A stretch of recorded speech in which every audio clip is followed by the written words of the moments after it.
నమస్తే welcome to VS9 news bulletin లో ముందుగా హెడ్లైన్స్ రిషికొండ భవనాలను మ్యూజియం గా మార్చాలి విశాఖ ఉత్తర నియోజకవర్గం ఎమ్మెల్యే విష్ణుకుమార్ రాజు ముగిసిన శ్రీ అనంత పద్మనాభ స్వామి వారి జాతర ఉత్సవాలు సహకరించిన అందరికీ ఆలయ సిబ్బంది ధన్యవాదాలు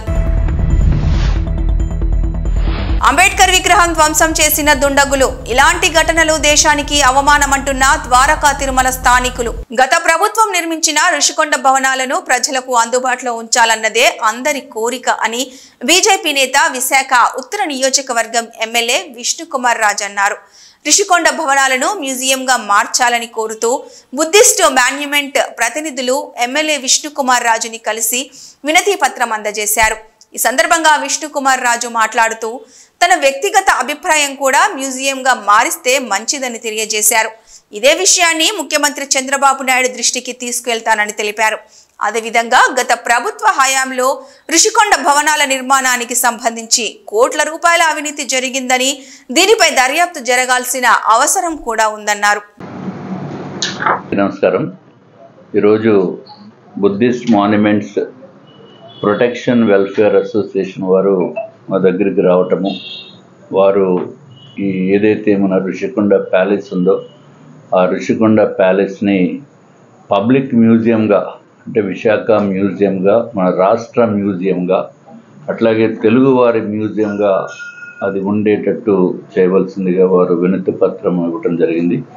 వాస్తవానికి అక్కడ మనకి తొట్లకొండ ఉంది, బావికొండ ఉంది, అట్లాగే మనకి ఇంకా మంచి అద్భుతంగా తీర్చిదిద్దిన బుద్ధిస్ట్ స్తూపాలు ఉన్నాయి అక్కడ. అట్లాగే పావురాళ్ళ కొండ అనేది కూడా ఉంది. బుద్ధిస్ట్ వచ్చి వాళ్ళు సందర్శించుకుని వెళ్ళిపోయే పరిస్థితి ఉంది. సో దాని మూలంగా ఇక్కడ కూడా ఆ బిల్డింగ్స్లో ఒక పార్ట్ 2లో ఈ బుద్ధిస్ట్కి సంబంధించినవి కూడా పెడితే బాగుంటుంది ఒక బిల్డింగ్లో అని చెప్పి వారు రిక్వెస్ట్ చేయడం గురించి రావటం జరిగింది. వాస్తవానికి విశాఖలో ఒక రాష్ట్ర మ్యూజియం ఉండవలసిన నెసెసిటీ ఉంది. తప్పనిసరిగా అది ఏదైతే రిషికొండ ప్యాలెస్ చాలా ఎక్కువ డబ్బు వెచ్చించి అవినీతి చేశారు దాంట్లో. ఎందుకంటే అటువంటి బిల్డింగ్ కట్టేదానికి 450 కోట్ల రూపాయలు వెచ్చించవలసిన అవసరం లేదు. కేవలము 350 కోట్లతోనే అది డెఫినెట్గా అద్భుతంగా తీర్చిదిద్దచ్చు. దీంట్లో కనీసం నా వ్యక్తిగతమైన ఉద్దేశము 150 కోట్ల నుంచి 200 కోట్ల రూపాయలు అవినీతి జరిగింది అనేది మా యొక్క అభిప్రాయం. దానిపైన ప్రభుత్వము ఎంక్వైరీ వేయాలి. ఎంక్వైరీలో థర్డ్ పార్టీ ఎంక్వైరీ వేసి దీంట్లో నిజాలు దాన్ని తేల్చవలసిన అవసరం ఉంది. అది సెపరేట్ ఇష్యూ. రెండో ఇష్యూ అది దాంట్లో వాళ్ళు ప్రజలకి కూడా తెలియాలి కాబట్టి ఒక 30 మందో 50 మందో కూర్చుని ఒక టేబుల్, అది చైర్లు ఖరీదు కాకుండానే సుమారు 51 లక్ష రూపాయలు వాళ్ళు ఛార్జ్ చేయటం జరిగిందంటే వాళ్ళకి చేతికి ఎంత దొరికితే అంత శాంక్షన్ ఇచ్చేయటము కాంట్రాక్టర్ వారికి ఇచ్చి మళ్ళీ దోపిడీ చేయటం అనేది అలవాటు పరంగా మారిపోయింది. నేను కూడా ఎంక్వైరీ చేశాను కొంత. అక్కడ ఎంక్వైరీ చేస్తే కాంట్రాక్టర్ చేతిలో, మా చేతుల్లో ఏం లేదండి. అట్లాగే అధికారులు మా చేతుల్లో కూడా ఏం లేదండి. ఎవరో మేడం గారు వచ్చేవారు, ఆ మేడం చేతుల్లోనే ఉండేది. ఆవిడ ఎక్కడ కొనమంటే అక్కడే కొనాలి.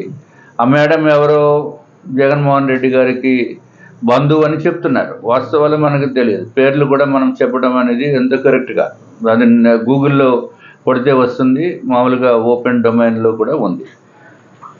ఏది ఏమైనా విశాఖలో ఉన్న రిషికొండ ప్యాలెస్ని తప్పనిసరిగా అది మ్యూజియంగా ఉంటేనే బాగుంటుంది అనేది మెజారిటీ ఆఫ్ ద పీపుల్ ఎవరైతే విశాఖ వాసులు ఉన్నారో, ఇది ఒక్కటే కాకుండా నేను మొన్న అసెంబ్లీ సమావేశాల్లో కూడా చాలామంది ఎమ్మెల్యేస్ని వారు వ్యక్తిగతమైన అభిప్రాయం తెలుసుకుంటే వారు కూడా ఇది మ్యూజియం కింద ఉంటేనే బాగుంటుంది. ఎందుకంటే పబ్లిక్కి అందుబాటులో ఉండేటట్టు ఉండాలి. పబ్లిక్ కూడా విశాఖలో ఉన్న ప్రకృతి అందాల్ని చూడటానికి అటువంటి ప్లేసు ఎన్ని కోట్ల రూపాయలు ఖర్చు పెట్టినా అటువంటి స్థలము దొరకదు, అటువంటి ప్లేసు దొరకదు.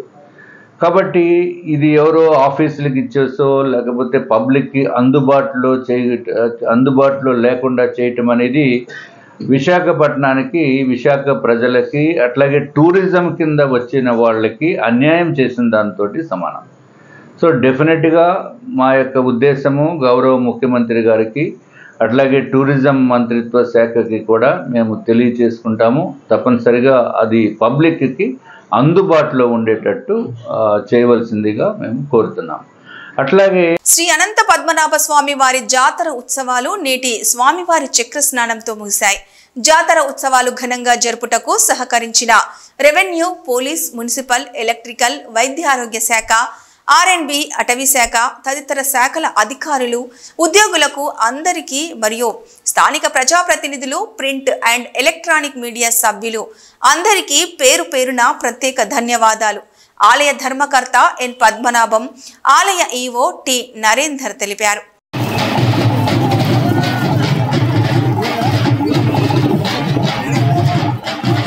పెళ్లి కొడుకు మెడలో నుంచి నోట్ల దండను కొట్టేశాడు ఓ దొంగ.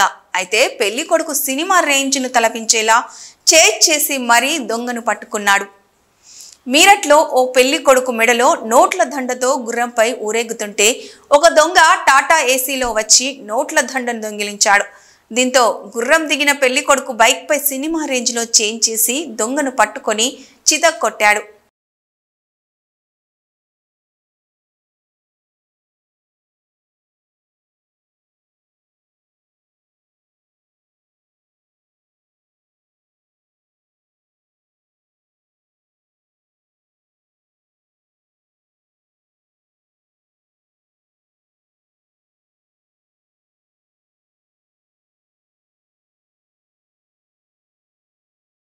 హైదరాబాద్లోని ప్రముఖ రెస్టారెంట్లలో ఒకటైన ఆర్టీసీ క్రాస్ రోడ్స్ బవార్చి హోటల్లో బిర్యానీ తింటుండగా అందులో సిగరెట్ ముక్క కనిపించింది.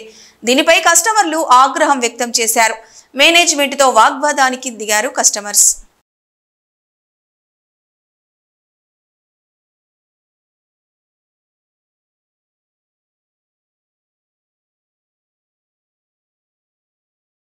అనంతపురం జిల్లా ఉరవకొండ ఓ బ్యాంకుకు ఏటీఎం సెంటర్లో ఏటీఎం కార్డు మార్చి బురిడి కొట్టించాడు ఓ కేటుగాడు. కాజేసిన ఏటీఎం కార్డు ద్వారా 75,000 రూపాయల నగదును డ్రా చేశాడు ఆ దొంగ. దీంతో బాధితుడు పోలీసులను ఆశ్రయించాడు. కళ్ల ముందే కనికట్టు చేసినట్లు ఏటీఎం కార్డు మార్చిన దృశ్యాలు సీసీ కెమెరాలో నిక్షిప్తమయ్యాయి. సీసీ ఫుటేజ్ ఆధారంగా దొంగను పట్టుకోవడానికి చర్యలు చేపట్టారు పోలీసులు. ఫోన్ చేసినావా ఇప్పుడు కస్టమర్ కేర్కి వెళ్ళేదా? అకౌంట్ బుక్ లేదు, ఏం లేదు. నేను చెప్తా కదా, నువ్వు ఫోన్ నంబర్ చేయండి, ఆ రిజిస్టర్డ్ నంబర్ మొబైల్ నంబర్ నుంచి ఫోన్ చేయండి. అది స్విచ్ ఆఫ్ అయింది సిమ్ వేయండి ఫస్ట్ దాంట్లోకి. వెంటనే చేస్తారు బ్లాక్ వేసేసి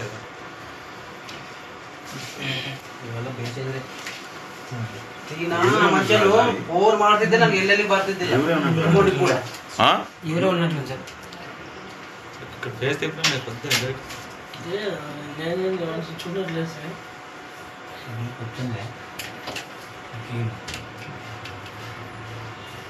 అది కాదు కొత్త కార్డే ఇంకా మొన్న వచ్చింది, లేక మొన్న వచ్చింది. ఇంకా చెక్ బుక్, ఏటీఎం కార్డు ఇంటికే. హౌసింగ్ బిల్ కాదా, ఇంటి మీద రీఛార్జ్ చేసి 5 స్టార్ లో లోన్ ఎట్లా పెడతారు అట్లా పెట్టినాము. అది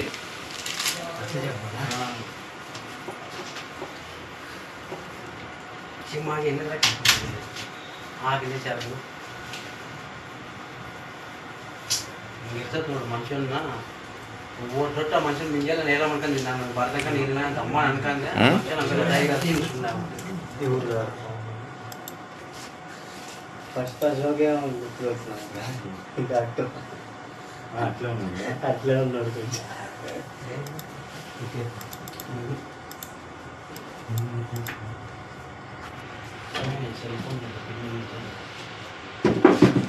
మనిషి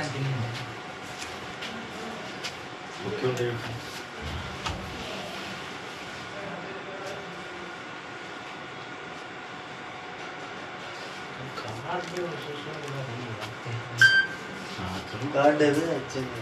కార్డు చేయించుకోండి. అదే అది మేము వచ్చి అమౌంట్ చెక్ చేస్తున్నాం ఆల్రెడీ. ఇన్వాలిడ్ కార్డు వస్తుంది. కార్డు అది మీతో లేదు. కార్డు ఇదేనా ఉంది? అది కార్డు కాదు. ఇదేనా కార్డు అంటే ఇదే అంటున్నారు. కొత్తగా హీరేలాల్ ఫ్యూయల్ స్టేషన్ ఎక్కడుంది? డీరియాల్ కదా, ఇది సార్ బొమ్మాల మండలం. డీరియాలతో అక్కడ Hiralal fuel station, Vijaya filling station, Anjaneya pure fuel station Bommala మండలంతో అన్ని ఫిల్లింగ్. పేర్లే ఏం కాదు. గూగుల్ మ్యాప్స్ ను నమ్మి నదిలో పడి ముగ్గురు దుర్మరణం పాలైన ఘటన ఉత్తరప్రదేశ్లో చోటు చేసుకుంది. గూగుల్ మ్యాప్స్ ను గుడ్డిగా నమ్మడం ప్రాణాలకు ముప్పు అని మరోసారి నిరూపణ అయ్యింది. యూపీలోని బరేలీలో ఓ ఫ్యామిలీ గూగుల్ మ్యాప్స్ ఆధారంగా కారులో ప్రయాణిస్తున్నారు. తీవ్ర పొగమంచు కారణంగా జీపీఎస్ ని ప్రామాణికంగా ఉపయోగిస్తూ ప్రయాణాన్ని కొనసాగించారు. జీపీఎస్ నిర్మాణంలో ఉన్న వంతెన చూపించడంతో దానిని అనుసరిస్తూ వెళ్తుండగా కారు నదిలో పడిపోయింది. ఈ ప్రమాదంలో కారు పూర్తిగా ధ్వంసం కాగా కారులో ప్రయాణిస్తున్న ముగ్గురు అక్కడికక్కడే దుర్మరణం చెందారు.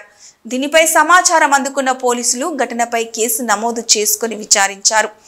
గూగుల్ మ్యాప్ కారణంగానే ప్రాణాలు కోల్పోయినట్లు ఓ పోలీస్ అధికారి తెలిపాడు. పల్లె పండుగ వారోత్సవాల్లో భాగంగా చేపట్టిన సీసీ రోడ్లు, డ్రైనేజీల నిర్మాణంలో నాణ్యతలో రాజీ పడొద్దని, గడువులోగా నిర్మాణాలు పూర్తి చేయాలని మంత్రి ఎస్ సవిత ఆదేశించారు. సోమందేపల్లి గ్రామంలోని సాయినగర్లో మంత్రి మాట్లాడుతూ కేవలం 5 నెలల కాలంలోనే సోమందేపల్లి వాసులకు ఇచ్చిన హామీలను నెరవేర్చామని తెలిపారు. జగన్మోహన్ రెడ్డి 5 ఏళ్ల పాలనలో జరగని అభివృద్ధి 5 నెలల్లో చేసి చూపించామన్నారు. ఈరోజు సోమందేపల్లి మండలం టౌన్ హెడ్ క్వార్టర్స్ కి మాది మంచి చెప్పడానికి ఎగ్జాంపుల్ అని కూడా నేను తెలియజేస్తున్నాం. మరి గత సంవత్సరంలో ఎప్పుడూ లేని విధంగా 1,20,00,000లతో సీసీ రోడ్డును, డ్రైనేజీలు కూడా వేస్తున్నాం. అంతేకాకుండా మేము వచ్చిన 5 నెలల్లోనే తాగునీటి సమస్య ఎక్కువగా ఉంది. ఎన్నికల సమయంలో ప్రజలు, మహిళలు చాలా మంది వచ్చి మాకు తాగునీరు సమస్య ఉంది, గత 5 సంవత్సరాలుగా ఎలాంటి అభివృద్ధి చేయలేదు, మాకు తాగునీరు కూడా సమస్య ఉంది, డ్రైనేజీ సమస్య ఉంది, రోడ్డు సమస్య ఉంది అని కూడా నాకు విన్నపించారు. ఏదైతే మేము మాట చెప్పామో, మా ముఖ్యమంత్రి గారు ఏదైతే మాట చెప్పారో, నేనైతే ఏ మాట చెప్పానో ఆ మాట నిలబెట్టుకున్నాం. 1,20,00,000లతో సీసీ రోడ్లు, డ్రైనేజీ వేస్తున్నాం. అదేవిధంగా డ్రింకింగ్ వాటర్ సమస్య ఉందని చెప్పి 4 బోర్లు వేసి వాళ్ళకి ఆల్రెడీ పైప్ లైన్ ఇచ్చి డ్రింకింగ్ వాటర్ కూడా అందజేస్తాం. అదేవిధంగా మరి గంగాదేవి వంకకాడ కూడా కొన్ని ఏళ్లుగా ఈ కోరిక, వాళ్ళకు కొన్ని ఏళ్లుగా వాళ్ళు బాధపడుతున్నారు. మరి మేమైతే ఎన్నికల్లో మాట ఇచ్చాము, అక్కడ కల్వర్ట్ కడతామన్నాం. కల్వర్ట్ కూడా రైతులందరికీ ఉపయోగకరంగా ఉండాలని అక్కడ కల్వర్ట్ కూడా ఏర్పాటు చేశాం. మరి చెరువు కింద కొన్ని సంవత్సరాలుగా సాగు చేయకుండా నిలిచిపోయిన రైతులు, వాళ్ళకు కూడా సుమారుగా 400 ఎకరాలకి ఇప్పుడు నీళ్ళు ఇచ్చాం. పైపులు వేసి మేము పైపులు వేపించి 400 ఎకరాలకి ఆల్రెడీ పంటలు కూడా సాగు చేసుకుంటున్నారు, క్లీన్ చేసుకుంటున్నారు. ఇది మేము చేసిన ప్రభుత్వం. అదేవిధంగా ఏదైతే ఎన్నికల సమయంలో మేనిఫెస్టోలో చెప్పిన విధంగా తొలి సంతకం మీద డిఎస్సీ అన్నాం, తొలి సంతకం చేసాం, ఉచిత ఇసుక ఇచ్చాం. అదేవిధంగా దీపం పథకం ఇచ్చాం, పెన్షన్ ఇచ్చాం. అదే కాకుండా ఉచిత ఇసుక ఇచ్చాం. ఈరోజు సామాన్యమైన పౌర కార్మికులు, సామాన్యమైన మనుషులు కట్టుకోవచ్చు. ఎవరైనా చనిపోతే ఒక సమాధి కట్టుకోవడానికి కూడా గతంలో ఒక ట్రాక్టర్ ఇసుక కావాలంటే 6 నుంచి 7 వేలు వచ్చేది. ఈరోజు ఉచిత ఇసుక ఇచ్చాం. అదేవిధంగా అభివృద్ధి ధ్యేయంగా మేము పనిచేస్తున్నాం. మన రాయలసీమకు కూడా ఏదైతే మాట చెప్పారో హైకోర్టులో హెచ్చించారు ముఖ్యమంత్రి గారు, మరికొన్ని పరిశ్రమలు కూడా ఇక్కడ రాబోతున్నాయి. అంతేకాకుండా బీసీకి, బడుగు బడిగిన వర్గాలకు 39,000 కోట్ల నిధులు ఇచ్చిన ఘనత ముఖ్యమంత్రి చంద్రబాబు నాయుడు గారు, ఎన్డీఏ ప్రభుత్వం అని కూడా తెలియజేస్తారు. నాగర్ కర్నూలు జిల్లా అచ్చంపేట మండలం శ్రీశైలం ఘాటు రోడ్డు కుంచోని మూల వద్ద అనుమానాస్పదంగా కారు కాలి బూడిదయ్యింది. పోలీసులు, అటవీ శాఖ అధికారులు సంఘటన స్థలానికి చేరుకొని విచారణ చేపట్టారు.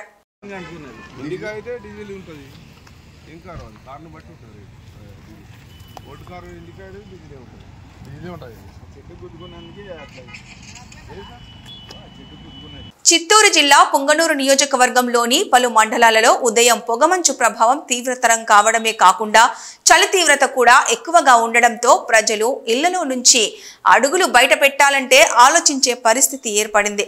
మంచు దెబ్బకు ఒకవైపు వాహనదారులు, మరోవైపు ప్రజలు తీవ్ర ఇబ్బందులు ఎదుర్కొంటున్నారు. చిన్నపిల్లలు, వృద్ధులు మారుతున్న వాతావరణం పట్ల అప్రమత్తంగా ఉండాలని వైద్యులు తెలిపారు.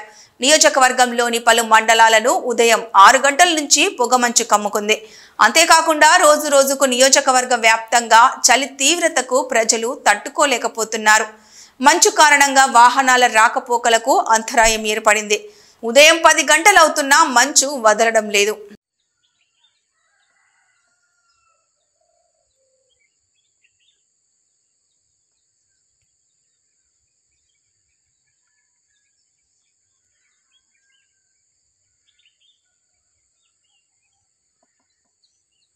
నంద్యాల జిల్లా శ్రీశైలం శ్రీ భ్రమరాంబ సమేత మల్లికార్జున స్వామి అమ్మవారిని తెలుగు సినీ ప్రముఖ దర్శకుడు బోయపాటి శ్రీని దర్శించుకున్నారు. కార్తీక మాసం కావడంతో శ్రీ స్వామి అమ్మవారిని దర్శించుకొని ప్రత్యేక పూజలు నిర్వహించుకున్నారు. దర్శనార్థం ఆలయం వద్దకు వచ్చిన సినీ దర్శకుడు బోయపాటి శ్రీనుకు ఆలయ అర్చకులు దేవస్థానం పిఆర్ఓ శ్రీనివాసరావు దర్శనం ఏర్పాట్లు చేశారు.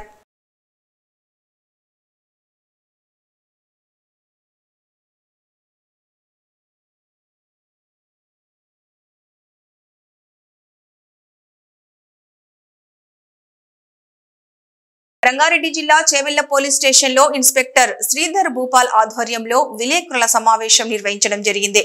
మోసిన్ అహ్మద్ అను వ్యక్తి హైదరాబాద్ లోని గుల్షన్ నగర్, గోలక్పూర్, ముషీరాబాద్ ప్రాంతానికి చెందిన వ్యక్తి. స్క్రాప్ బిజినెస్ నడిపిస్తూ జీవనం సాగిస్తున్నాడు. అదే క్రమంలో తొందరగా డబ్బులు సంపాదించాలనే ఉద్దేశంతో గత 7 నెలల నుంచి ఉత్తరప్రదేశ్ కి చెందిన 20 మందిని రోజువారీ కూలీలుగా నియమించుకొని ఎవరైతే కొత్తగా కడుతున్న బిల్డింగ్ దగ్గరికి వెళ్లి పట్టపగలు రెక్కి నిర్వహించి రాత్రిపూట ఆ 20 మందితోని టాటా ఏసీ బండి ఏర్పాటు చేసి సెంట్రింగ్ డబ్బాలను మరియు రాడ్లను దొంగతనం చేయడం ప్రారంభించాడు. ఈ విధంగా గత 7 నెలల నుంచి కొనసాగిస్తున్నాడు. ఇదే క్రమంలో చేవెళ్ల నియోజకవర్గంలోని చేవెళ్ల పోలీస్ స్టేషన్ లో 6 కేసులు, మొయినాబాద్ పోలీస్ స్టేషన్ లో 3 కేసులు, శంకర్పల్లిలో 1, ముఖిలా పోలీస్ స్టేషన్ లో 1, మొత్తం 11 కేసులు నమోదు చేయబడింది. చేవెళ్ల ఇన్స్పెక్టర్ భూపాల్ శ్రీధర్ మరియు డిఐ రమేష్ నాయుడు ఈ విషయాన్ని సీరియస్ గా తీసుకొని నిఘాలు ఏర్పాటు చేయడం జరిగింది. ఈ నెల 10 తారీఖు రోజున నూతనంగా నిర్మిస్తున్న బిల్డింగ్ పై నిఘా ఏర్పాటు చేయడం జరిగింది. అందులో భాగంగా భవన యజమానులైన రిజ్వాన్ అహ్మద్, సదాజ్ సహకారంతో అదే రోజు రాత్రి అహ్మద్ గ్యాంగ్ దొంగతనానికి రావడంతో పోలీసులు పక్కా ప్లాన్ తో పట్టుకోవడం జరిగింది. అందులో 7 మందిని పట్టుకున్నట్లు పోలీసులు తెలిపారు. వారిని విచారించిన అనంతరం వారి నుంచి 43 టన్నుల సెంట్రింగ్ డబ్బాలను స్వాధీనం చేసుకున్నారని పోలీసులు తెలిపారు. మొత్తం దాని విలువ దాదాపు 25 లక్షలు ఉంటుందన్నారు. మిగతా 7 మంది పరారులో ఉన్నట్లు పోలీసులు తెలిపారు. విచారించిన అనంతరం వారిని కోర్టుకు సబ్మిట్ చేశారని, అనంతరం రిమాండ్కు తరలించనున్నట్లు పోలీసులు తెలిపారు. ఈ దొంగలనేది పట్టుకోవడం జరిగింది. న్యాయస్థానం ముందు ఆధారపరిచి న్యాయస్థానం ఆదేశాల మేరకు పోలీస్ కస్టడీలో తీసుకొని మళ్ళీ విచారించగా దీనికి వెనుక ఎవరెవరు ఉన్నారు ఈ సంగతి అనేది పూర్తిగా వివరాలు తెలియజేయండి. దాదాపు 11 కేసులో సుమారు ఒక 4,000 పైచేలు ఈ సెంట్రింగ్ బాక్సెస్, దాని వర్త్ అందాదా 25 లక్షల ఉంటుంది. సార్ ఎంత సార్? 25 lakhs. 25 lakhs. 4,000 43 టన్స్ 43,000 కిలోలు. దాని అనేది పోలీస్ కస్టడీలో విచారించి ముషీరాబాద్ ప్రాంతంలో ఓపెన్ ప్లేస్లో ఉండే అక్కడ దాచారు.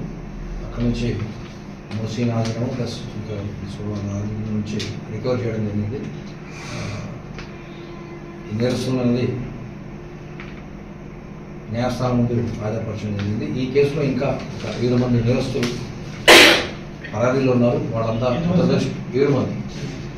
మంది నేరస్తులు పరారీలో ఉన్నారు. అందులో వ్యక్తులు అల్తాఫ్ మరియు ఇమ్రాన్. యాక్చువల్గా ఏంటంటే ఈ వివిధ తేదీల్లో చేవెళ్ళ, మొయినాబాద్, శంకరపల్లి, మోకిలా, కొల్లూరు పరిధిలో నిర్మాణ దశలో ఉన్నటువంటి భవనాలు ఏవైతే ఉంటాయో వాటికి స్లాబ్స్ వేసే క్రమంలో ఉపయోగించినటువంటి సెంట్రింగ్ బాక్సెస్, జాక్ రాడ్స్ ఉంటాయన్నమాట. వీటిని దొంగిలించడం అనేది జరుగుతూ ఉన్నది. వాటి మీద మేము కేసులు అనేది రిజిస్టర్ చేయడం జరుగుతూ ఉన్నది.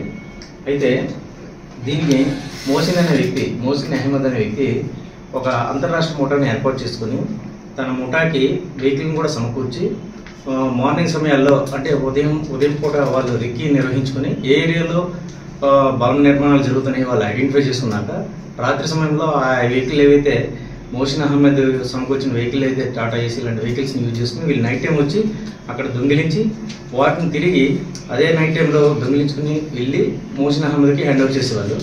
ఈ హ్యాండ్ ఓవర్ చేసే క్రమంలో ఆయనకి వాళ్ళకి తన ముఠాకి తగినంత అమౌంట్ని ఇచ్చేవాడు.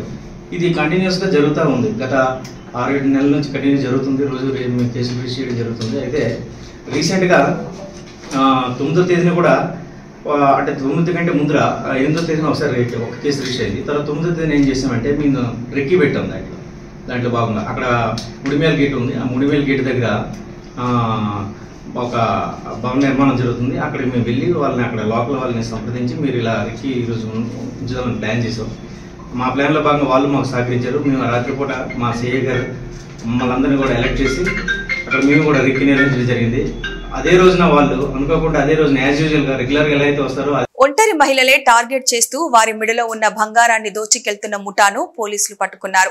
కామారెడ్డి జిల్లా బిక్కనూరు మండలం కంచర్ల గ్రామ శివారులో ఈ నెల 20న పొలంలో పనిచేస్తున్న ఒంటరి మహిళను హత్య కేసును ఛేదించారు. ఈ హత్య కేసులో మల్లయ్య, నవీన్, ప్రసాద్, సాలంవలను పట్టుకున్నామని డీఎస్పీ నాగేశ్వరరావు తెలిపారు. కాగా మల్లయ్య ఇటీవలే ఆత్మహత్య చేసుకున్నారని వెల్లడించారు. వీరి వద్ద నుంచి 3 తులాల బంగారం, ద్విచక్ర వాహనాన్ని స్వాధీనం చేసుకున్నామని అన్నారు. సిరిసిల్ల, కామారెడ్డి, సిద్దిపేట, ఉస్నాబాద్ ఇలాంటి అన్ని ప్లేస్లలో కూడా ఉన్నాయి. రీసెంట్ గా ఆర్మూర్ నుంచి లేటెస్ట్ గా మర్డర్ కేసులు ఉన్నాయి రిలీజ్ అయినాయి.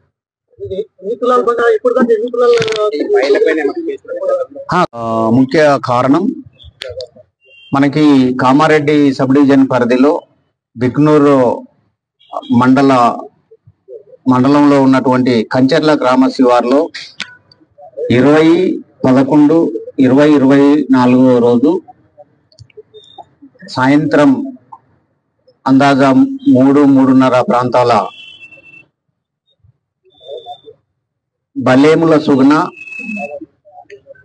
మరియు ఆమె యొక్క భర్త ఇద్దరు ఆ గ్రామ శివారులో రోడ్డు పక్కమట ఉన్నటువంటి వాళ్ళ సొంత వ్యవసాయ భూమిలో పాలకూర సాగు చేస్తున్నారు. అటువంటి పాలకూరని తెంచి కట్టలు కట్టేదానికి భార్యాభర్తలు ఇద్దరు చేను కాడికి పోవటం జరుగుతుంది.